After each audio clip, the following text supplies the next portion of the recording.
Jemaat yang dikasihi Tuhan, dipersilakan untuk duduk. Kita siap untuk membaca firman Tuhan bersama-sama. Malam Natal ini firman Tuhan bertema terbit terang bagimu. Yesus Kristus adalah terang dunia dan pekerjaannya dimulai ketika dia lahir di tengah-tengah dunia ini. Mari kita siapkan Alkitab kita bersama-sama membaca Yesaya pasal yang ke-9 ayat 1 sampai 6. Saya akan membaca ayat yang pertama, jemaat Tuhan membalas dengan ayat yang ke-6. Bagi saudara yang menyiapkan Alkitab, silahkan membuka Alkitab saudara dari Yesaya pasal yang ke-9. Tapi bagi saudara yang tidak siap dengan Alkitab, saudara bisa membaca firman Tuhan yang ada di layar. Yesaya 9 ayat 1 sampai 6. Kelahiran Raja Damai. Bangsa yang berjalan di dalam kegelapan telah melihat terang yang besar. Mereka yang diam di negeri kekelaman, atasnya terang telah bersinar. Engkau telah menimbulkan banyak sorak-sorak dan sukacita yang besar.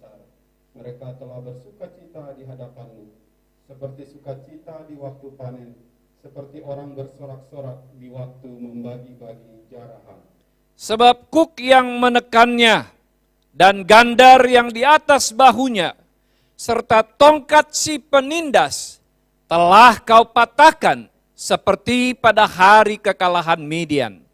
Sebab setiap sepatu tentara yang berderap-derap, dan setiap jubah yang berlumuran darah akan menjadi umpan api.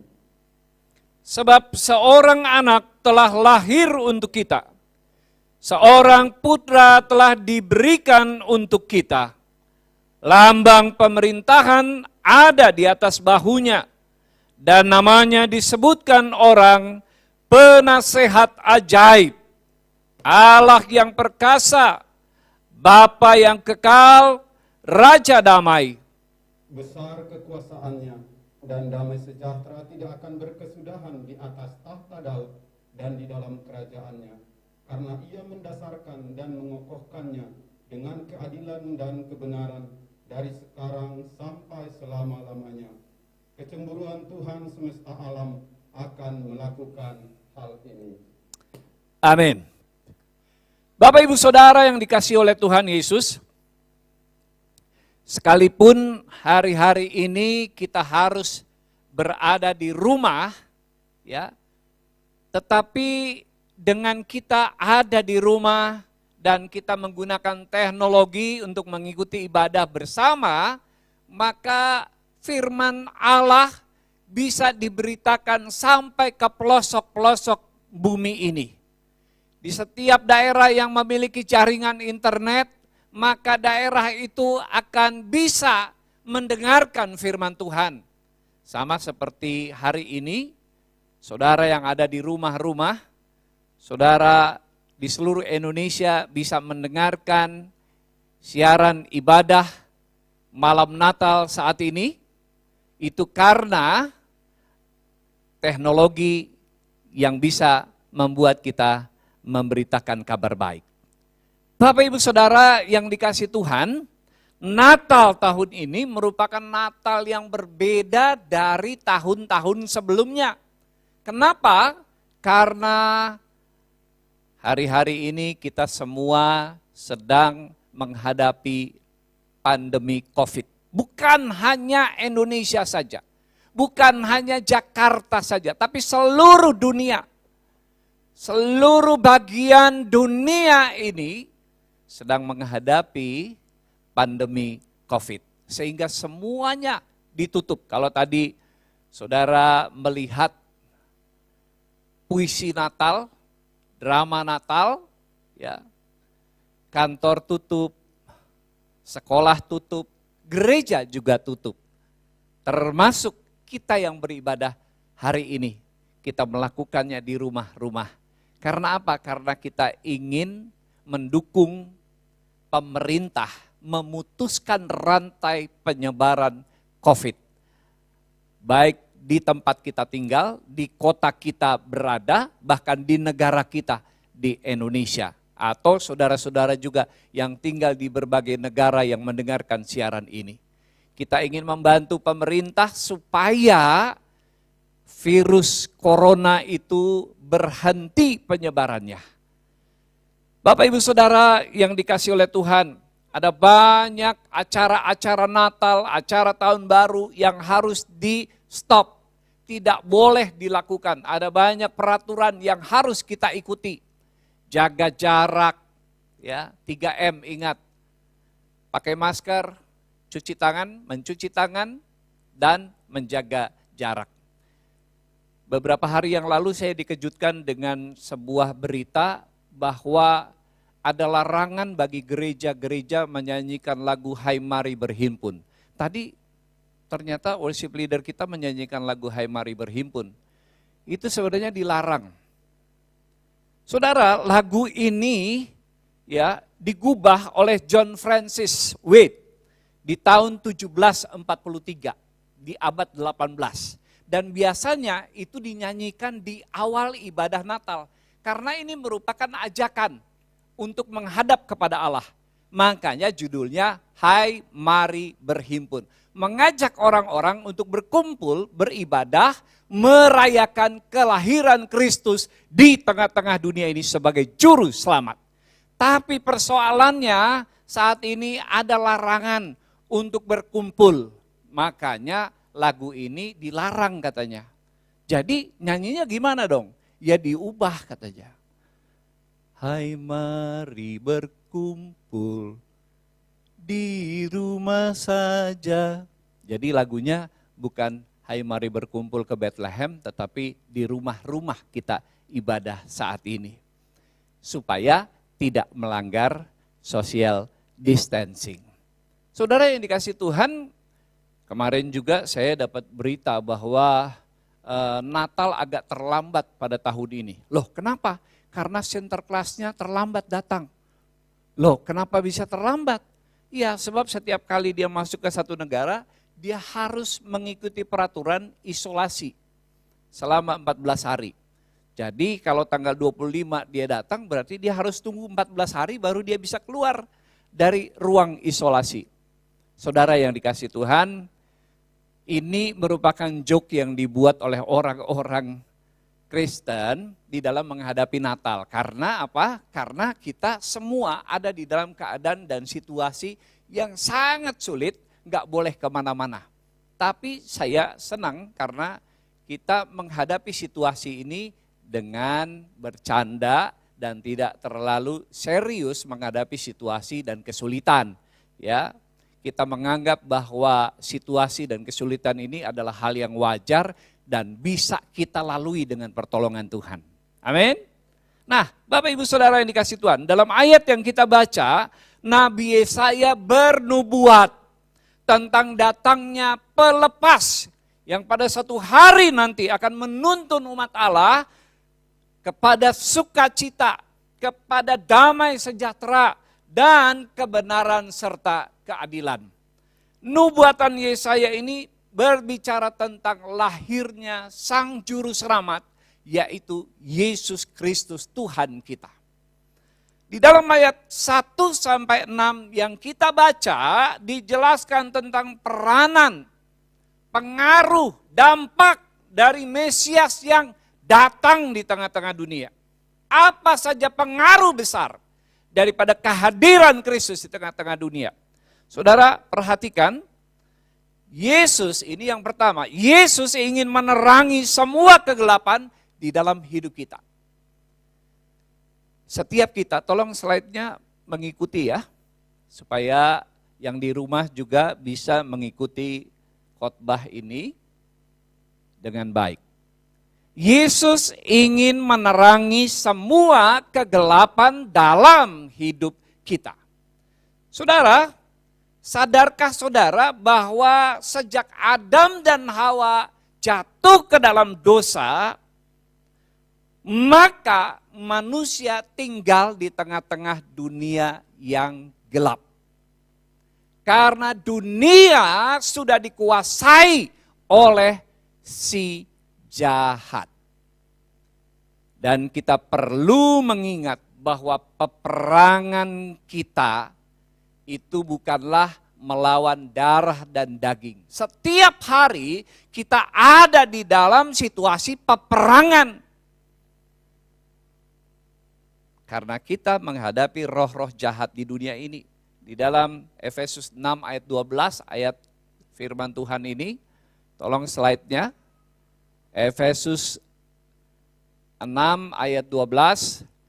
Karena perjuangan kita bukanlah melawan darah dan daging, tetapi melawan pemerintah-pemerintah, melawan penguasa-penguasa, melawan penghulu-penghulu dunia yang gelap ini, melawan roh-roh jahat di dunia.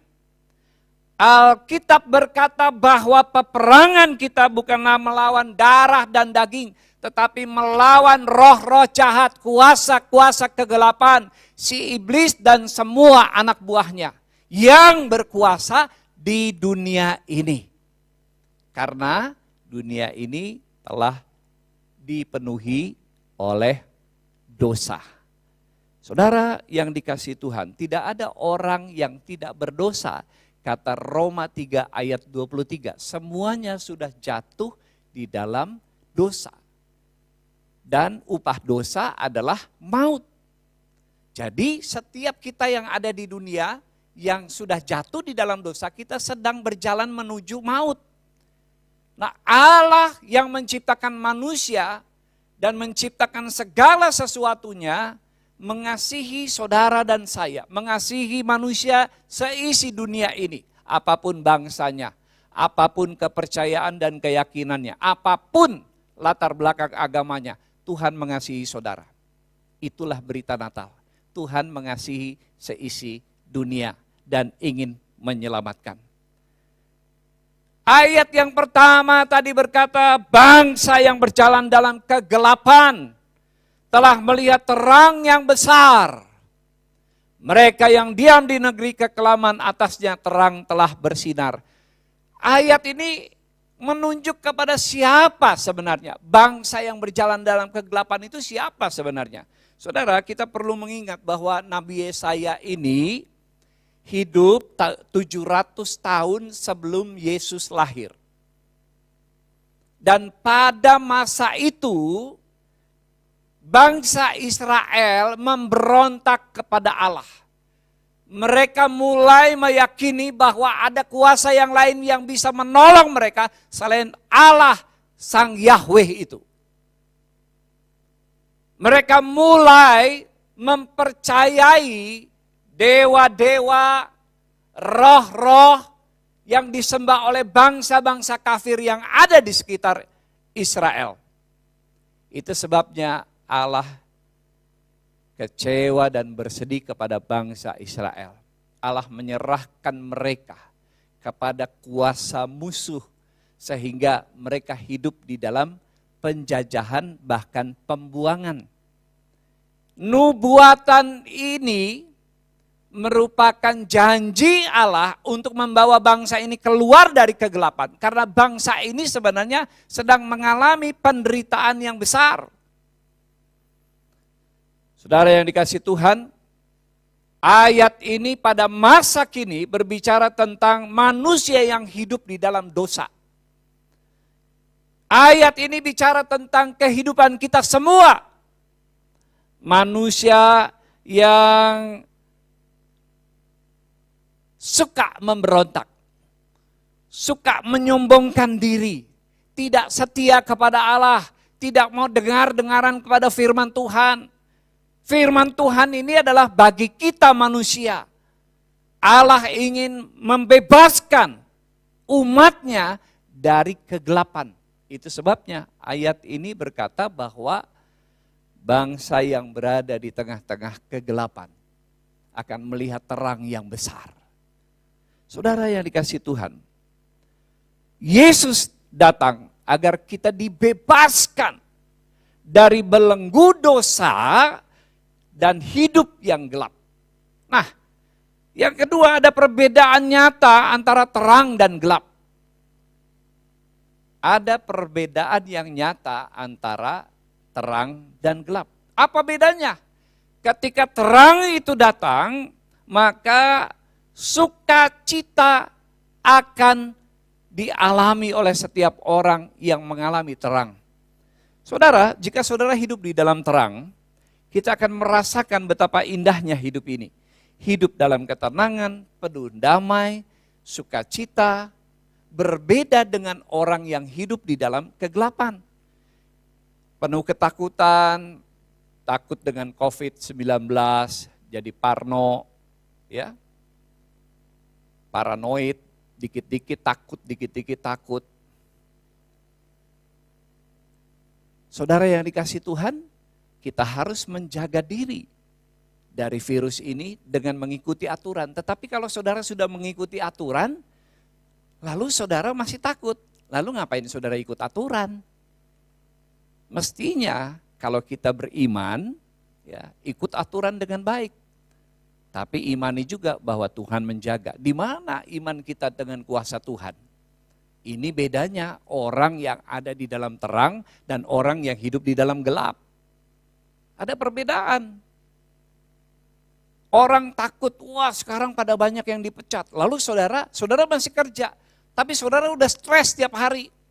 Ke kantor stres. Pikirannya, waduh bagaimana kalau saya dipecat? Gimana ya kalau saya di PHK? Akibatnya apa? Saudara nggak konsentrasi kerja, kerjaan jadi berantakan. Ya saudara dipecat beneran. Kenapa? Karena saudara stres, takut dan khawatir. Itu bukan hidup di dalam terang. Orang yang hidup di dalam terang pastinya mengalami perbedaan. Karena dia punya iman. Apalagi yang berbeda, ada berkat yang berbeda. Janji Tuhan adalah hidup orang yang percaya, yang mentaati Tuhan. Tuhan akan membuka tingkap-tingkap di langit untuk memberkati orang-orang percaya. Amin. Tapi orang yang hidup di dalam gelap, langit seolah-olah tertutup. Tidak ada berkat Tuhan di sana di dalam hidupnya. Sering kecewa, putus asa, tidak memiliki pengharapannya, hidupnya serba susah. Ini orang yang hidup di dalam kegelapan. Lalu apa bedanya lagi? Orang yang hidup dalam terang dan hidup dalam gelap. Karakternya berbeda. Jika kita hidup dalam terang, dalam diri kita ada perubahan karakter. Menjadi seperti karakter Kristus. Semakin hari semakin menyerupai Kristus. Ada kasih, sukacita, sabar, setia, rendah hati, murah hati, penundukan diri, taat dan sebagainya. Itu karakter orang yang mengalami terang Tuhan. Tapi orang yang hidup di dalam gelap, maka karakternya juga gelap. Egois, pemarah, ya, tidak setia, suka memberontak, mau menang sendiri, iri hati, suka memecah belah. Itu orang yang karakternya ada di dalam gelap. Nah, saudara yang dikasih oleh Tuhan Yesus, setiap orang yang hidup di dalam kegelapan pasti akan sangat menderita. Itu sebabnya Tuhan datang dengan terangnya yang ajaib untuk membebaskan manusia mengalami berkat Tuhan, mengalami perubahan dalam hidupnya, mengalami sukacita yang dijanjikannya. Saudara, suatu hari ada seorang anak umur 5 tahun namanya Andi. Tiba-tiba dia bangun dari tidurnya dan dia menjerit, menangis ketakutan karena kamarnya gelap gulita. Rupanya saat itu sedang mati lampu dan dia sedang tidur di kamarnya. Dia menjerit sekuat-kuatnya karena ketakutan. Tiba-tiba dia melihat sebuah cahaya yang remang-remang, lalu bayangan yang besar. Dan itu membuat dia semakin menjerit dan ketakutan. Saudara tahu ternyata itu ayahnya bawa lilin. Bayangannya kan kelihatannya besar sekali gitu ya. Nah saudara, ayahnya cepat-cepat merangkul dia, memeluk dia, membujuk dia, sehingga Andi merasa tenang dan teduh. Saudara yang dikasih Tuhan, orang yang tinggal dan hidup di dalam kegelapan dosa, orang yang mudah mengalami ketakutan dan kepanikan di dalam hidupnya. Tapi Allah yang Maha Pengasih ingin merangkul saudara dan membawa terang untuk menerangi hidup saudara. Sehingga hidup saudara bukan hanya memiliki terang, tetapi hidup saudara menjadi terang buat sekelilingnya. Itulah tugas kita orang percaya sebenarnya. Saudara, kembali ke Andi. Ayahnya Andi menghibur dia dengan lilin dan juga dengan bayangan. Coba perlihatkan slide-nya, saudara. Pernah nggak saudara main ya bayangan dengan menirukan bentuk-bentuk binatang lewat tangan? Ya, ayahnya Andi mengajak dia main dan akhirnya ayah dan anak ini bersuka cita sekalipun kegelapan masih ada di sekelilingnya. Saudara, ini sebenarnya merupakan gambaran dari orang percaya. Sekalipun kita tinggal di dunia yang gelap ini, kita tetap bisa bersuka cita di dalam Tuhan dan bersama dengan Tuhan. Amin. Nah, yang ketiga, berita baiknya ialah kegelapan tidak dapat bertahan selamanya. Inilah kabar baik dari Allah di dalam Natal ini. Tidak selamanya COVID-19 melanda dunia dan Indonesia. Tidak selamanya ekonomi atau keuangan kita terpuruk. Tidak selamanya juga kita berduka dan menderita. Ada terang Kristus yang datang membebaskan umatnya. Percayalah, situasi negatif hidup saudara akan diubah oleh Tuhan, dibalikkan oleh Tuhan menjadi positif. Karena itulah tujuan Kristus datang di tengah-tengah dunia. Bangsa yang tinggal di dalam kegelapan akan melihat terang yang besar. Terang Kristus itu sudah lahir dan sudah ada di dunia ini. Saudara tinggal membuka hati saudara untuk mengundang dia masuk. Sehingga hidup saudara diterangi oleh cahaya kemuliaannya. Dan saudara akan menikmati perubahan-perubahan di dalam hidup saudara. Nah, saudara yang dikasihi oleh Tuhan, tidak selamanya penderitaan itu menguasai. Ada seorang ibu yang sedang mengalami hamil besar. Tapi tiba-tiba di usia kehamilan 8 bulan ketubannya pecah. Nah saudara, bayi yang ada di kandungannya itu baru beratnya 2 kilo lebih sedikit. 2 kilo 0,05. Ini masih sangat kecil kalau bayi ini lahir. Tapi ketubannya sudah pecah. Dan kemudian segera dilarikan ke rumah sakit bersalin. Dokter khawatir jangan sampai air ketubannya di perut habis. Sedang bayinya belum keluar. Itu sebabnya dokter memberi suntikan untuk memaksa, menginduksi.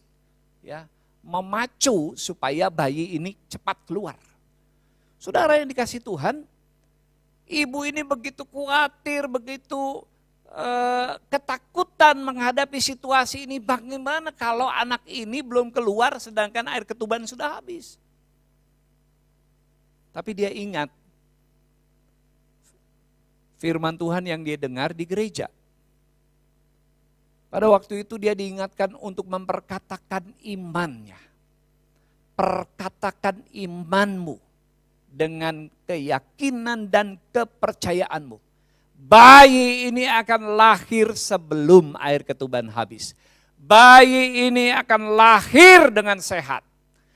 Bayi ini akan lahir dengan selamat. Saudara, dia perkatakan itu terus sementara ya, dia juga sedang berjuang dan belum tahu apakah ini lahir dengan selamat atau tidak. Tetapi dia mulai memperkatakan. Ketika dia dengar kata-katanya sendiri, telinganya dengar, imannya mulai muncul saudara. Ini rahasianya rupanya.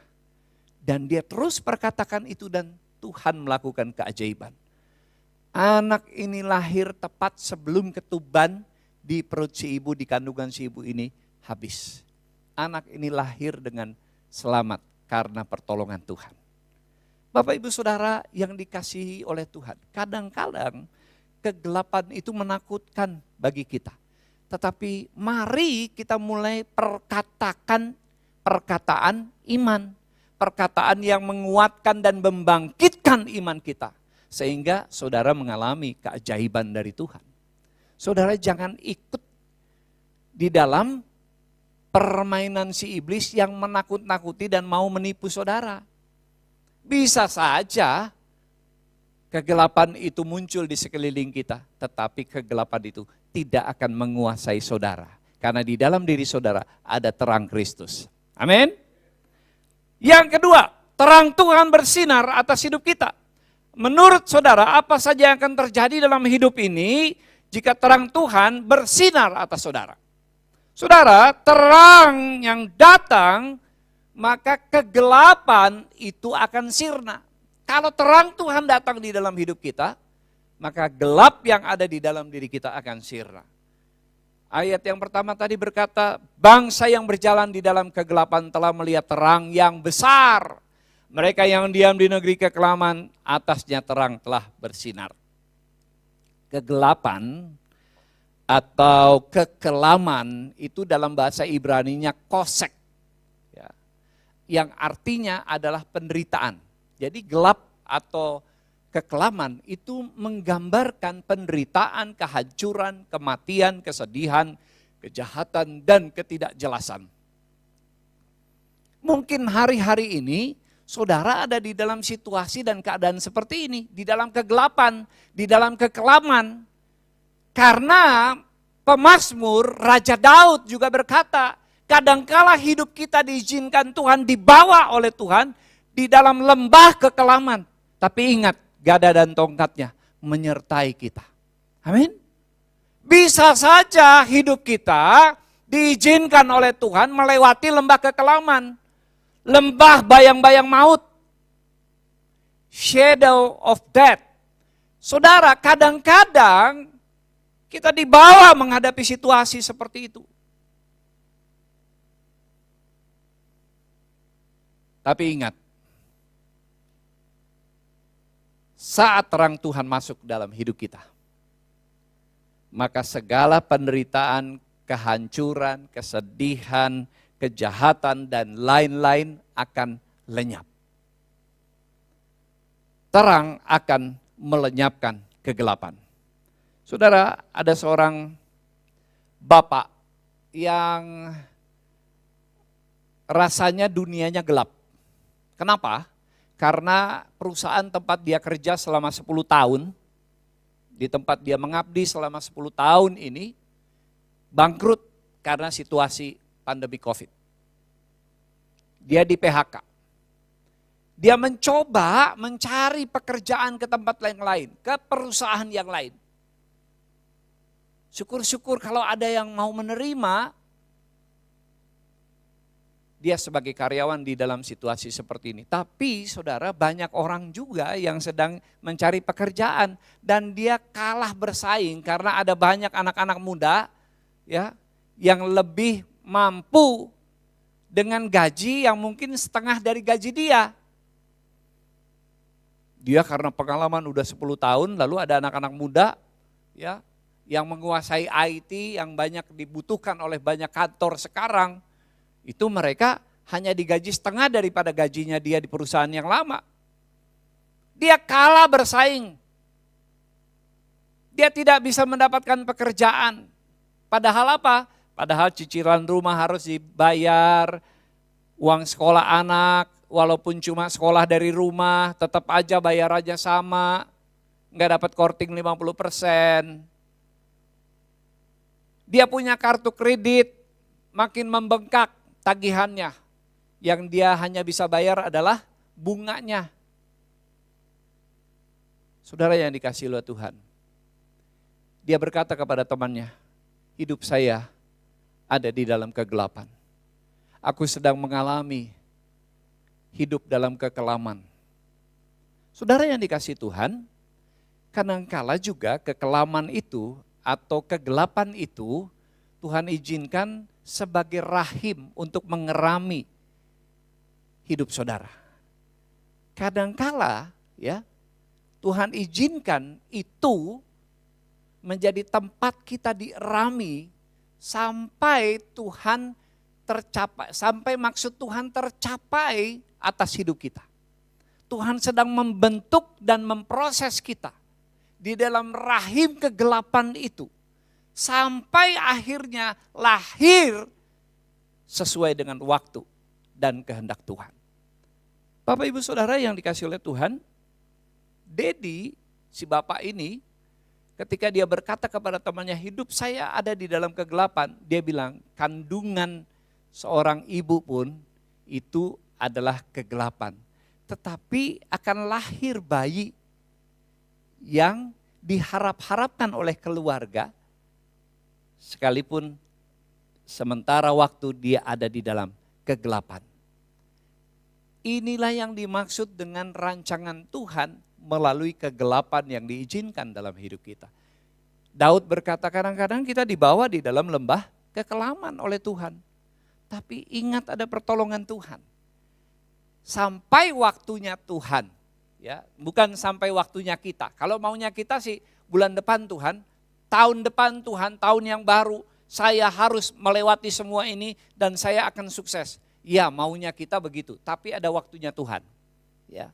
Sampai maksud Tuhan tercapai bagi hidup saudara. Sehingga saudara dibentuk oleh Tuhan sesuai dengan rancangannya. Saudara, kalau saudara sedang menghadapi situasi seperti ini, kuncinya adalah ikuti dan taati Tuhan terus. Proses Tuhan, ikuti, pegang janji Tuhan. Dia tidak akan pernah mengecewakan kita. Amin Bapak Ibu Saudara. Nah, terang datang, sukacita juga datang. Yesaya 9 ayat 2 berkata, engkau telah menimbulkan sorak-sorak dan sukacita yang besar. Mereka telah bersukacita di hadapanmu, seperti sukacita di waktu panen, seperti orang bersorak-sorak di waktu membagi-bagi jarahan. Setiap orang yang mengalami lawatan terang Tuhan dalam hidupnya, pasti akan mengalami sukacita. Dan dia akan bersorak-sorak, tanda kesukaan besar. Sekalipun keadaan dunia ini gelap, tapi orang yang memiliki terang Tuhan dalam dirinya tidak akan takut. Karena apa? Karena terang itu ada di dalam dirinya. Gelap yang ada di luar tidak menguasai orang yang memiliki terang Kristus. Saudara, di luar boleh saja terjadi sesuatu yang mengerikan di luar diri kita. Di luar boleh saja terjadi sesuatu yang mencemaskan, mengkhawatirkan. Tetapi sukacita Tuhan tetap ada di dalam hati kita. Ya, karena apa? Karena terang yang ada tinggal di dalam kita ini tidak dipengaruhi oleh gelap yang di luar. Amin Bapak Ibu. Nah coba saudara cek hari ini. Apakah saudara ada di dalam ketakutan? Apakah saudara sedang tinggal di dalam kecemasan? Apakah saudara sedang ada di dalam kekhawatiran yang besar? Dan itu membuat saudara tidak mengalami damai sejahtera Tuhan? Coba periksa. Ya, kalau itu yang terjadi berarti saudara tidak mengandalkan terang Tuhan yang ada di dalam diri saudara. Saudara sedang mengandalkan diri saudara sendiri. Saudara sedang mengandalkan kekuatanmu, saudara sedang mengandalkan pengalamanmu, dan saudara sedang mengandalkan pengetahuanmu. Sehingga saudara menjadi khawatir, cemas, dan takut. Tapi kalau saudara mengandalkan Tuhan, terang Tuhan yang ada di dalam diri saudara, roh Allah yang tinggal di dalam diri saudara, maka tetap ada sukacita. Apapun yang Tuhan izinkan, saudara tetap haleluya puji Tuhan. Makanya Paulus berkata, mengucap syukurlah dalam segala hal. Kalau saudara tidak bisa mengucap syukur dengan hidup saudara hari ini, berarti ada masalah. Ya. Wah Tuhan, saya lagi rugi, bangkrut perusahaan saya. Tuhan bilang mengucap syukur dalam segala hal. Kalau saudara gak bisa mengucap syukur, berarti saudara hatimu sudah terbeli oleh kekayaan dunia ini. Hatimu adalah milik Tuhan, jangan serahkan ke dunia. Amin. Bapak Ibu Saudara, terang datang, perubahan terjadi. Ayat yang ketiga, tolong tampilkan. Ayat ini berkata, sebab kuk yang menekan dan gandar yang di atas bahunya, serta tongkat si penindas telah kau patahkan seperti pada hari kekalahan Midian. Orang yang tinggal di dalam kegelapan dosa, orang yang terbelenggu oleh dosa, oleh kebiasaan-kebiasaan buruk, oleh ikatan-ikatan dunia ini, dan tidak bisa melepaskan diri, itu ibarat orang yang dipasang kuk. Kuk itu adalah kayu yang ada di kedua sapi yang sedang digunakan.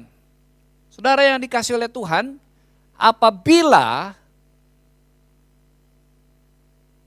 kuk itu dilepas, maka sapi itu akan bebas. Ya. Apabila kuk yang mengikat dan menekan hidup saudara, karena dosa yang mengikat itu dibebaskan, maka saudara akan menjadi orang yang merdeka. Itu sebabnya kita membutuhkan Tuhan yang memerdekakan kita. Tuhan yang membebaskan kita. Tuhan yang melepaskan hidup kita. Saudara yang dikasih oleh Tuhan Yesus. Bangsa Israel pada masa itu dibuang ke Babel. Ya, dan nubuatan ini bagi mereka yang sedang ada di dalam perbudakan. Karena mereka adalah tawanan. Dibuang ke Babel. Mereka bukan enak-enak di Babel, di dalam penderitaan tinggalnya. Nah itu sebabnya dia membutuhkan kelepasan. Kristus lahir di tengah-tengah dunia ini untuk membawa kelepasan. Untuk membawa pembebasan. Saudara, ada seorang pemuda namanya Reno.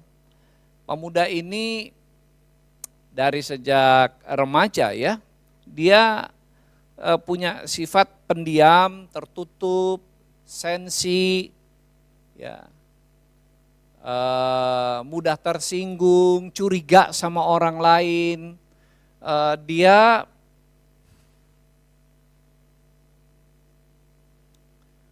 suka menuruti cara pandangnya sendiri, mencari kebenaran menurut kebenarannya sendiri. Sejak muda dia sudah seperti itu, ya. Sehingga hidupnya tidak mengalami ketenangan dan damai sejahtera. Hidupnya selalu khawatir, gelisah. Hidupnya tidak seperti banyak yang dialami oleh orang-orang yang percaya. Tapi ketika dia mengalami perjumpaan dengan Tuhan, ketika dia membuka hatinya dan mengundang Yesus masuk di dalam dirinya, hidupnya mengalami perubahan yang luar biasa. Dia menjadi orang yang berpengharapan. Ya, dia menjadi orang yang santun. Dia menjadi orang yang memperhatikan orang lain, gak egois, gak mudah curiga dengan orang lain. Bapak Ibu Saudara yang dikasih Tuhan, ada sebuah perubahan yang besar apabila di dalam diri kita ada terang Tuhan. Nah, itu sebabnya melalui firman Tuhan malam hari ini, apabila ada di antara saudara yang hari-hari ini sedang mengalami hidup di dalam kegelapan, atau saudara sedang mengalami lembah kekelaman, ada dua hal. Yang pertama, kalau saudara belum terima Yesus, buka hatimu, undang Yesus masuk ke dalam hati saudara. Saat ini juga, jangan menunda-nunda waktunya. Inilah waktu yang tepat bagi saudara untuk membuka hati dan menerima Tuhan Yesus. Dimanapun saudara berada saat ini, mungkin saudara ada di pulau-pulau yang jauh, tapi itu bukan halangan untuk membuka hati saudara menerima Yesus saat ini. Mungkin saudara ada di negara lain saat ini. Buka hatimu. Yesus lahir, terangnya datang di tengah-tengah dunia ini untuk menyelamatkan saudara. Yang kedua, kalau saudara sudah terima Yesus, tapi saudara sedang ada di dalam kegelapan, saudara ada di dalam lembah kekelaman, berarti Tuhan sedang membawa saudara di dalam sebuah proses. Membawa saudara di dalam sebuah proses. Saudara sedang dierami. Saudara sedang ada di dalam rahimnya kegelapan itu yang Tuhan izinkan, sampai waktunya Tuhan tiba. Dan saudara akan mengalami mujizat Tuhan. Mujizat akan lahir di dalam hidup saudara. Yang penting saudara tetap taat dan mengandalkan Tuhan. Saudara jangan berontak dengan proses yang sedang Tuhan izinkan terjadi di dalam hidup saudara. Karena hanya dua hal ini. Yang pertama, saudara ada di dalam kegelapan dan kekelaman karena saudara belum membuka hatimu bagi Yesus. Tapi kalau sudah menerima Yesus sebagai Tuhan dan Juru Selamatmu, berarti Tuhan sedang memproses hidup saudara. Supaya saudara keluar menjadi pemenang. Supaya terang itu menjadi terang benderang, terang yang besar yang menerangi sekelilingnya. Saudara bukan hanya menikmati terang, tetapi saudara menjadi sumber terang itu bagi lingkungan sekitar saudara. Saudara menjadi menjadi berkat buat orang lain. Tuhan sedang memproses saudara untuk menjadikan hidup saudara semakin berarti. Tuhan memberkati. Mari kita berdoa.